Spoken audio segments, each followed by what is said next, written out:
Good morning. This is Warren at Tech Training, and today we'll take a look at multimeter usage and function. For this series of training videos, you'll see that we have electrical components, the same ones that you'll be using at the Tech Training Center. We've got a DVOM we'll be using to make our measurements. We have a transformer. When the transformer's in the on position, it's producing voltage. A series of wires going to a positive and to a ground bus bar, so to and from the transformer itself. We use an automotive fuse here in the center. The light bulb, an 1187 bulb, will be our load, and we'll use a simple on and off switch to control our circuit. So let's begin by taking a look at a typical DVOM and some of the functions of that DVOM. When I teach a basic electrical class, I always poll the techs in class to see what type of DVOM they might be using. I'm often shocked to find out they don't own one at all. You don't have to start with a lot of money. This is a Fluke 115, pretty typical. We'll do 99% of what you guys need out in the field. You can also purchase something a little less expensive. This is an old Micronta that I bought from Radio Shack many years ago when I first started. And there are other manufacturers. There's the Mac, the Snap-on, all kinds of others. But they all do the same thing, so you have to have something to get started. So let's talk about what the DVOM has to offer you.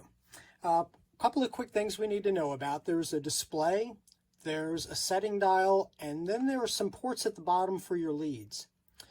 The display obviously is going to tell you what you have selected with the dial, so let's start with the dial. The devil is in the details here, guys.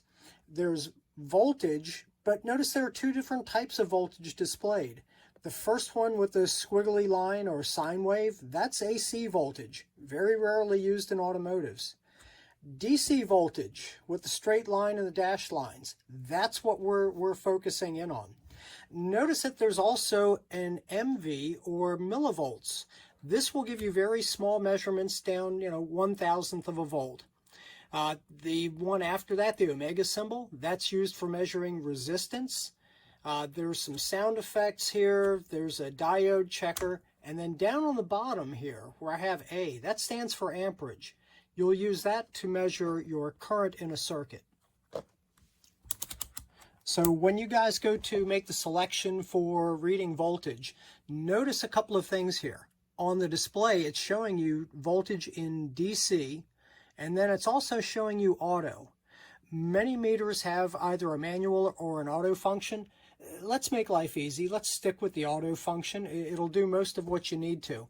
If you were to have selected a manual mode, then what that would show you is I'm reading now just 0 to 6 volts.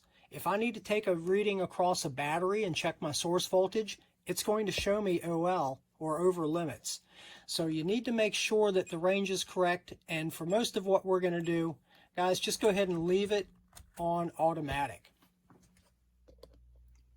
So first let's take a look at reading voltage. There are a couple different ways we can look at voltage or measure voltage in a circuit. First thing we always need to do is do a quick check on our meter and make sure the meter is working properly first. And we're going to also kill two birds with one stone.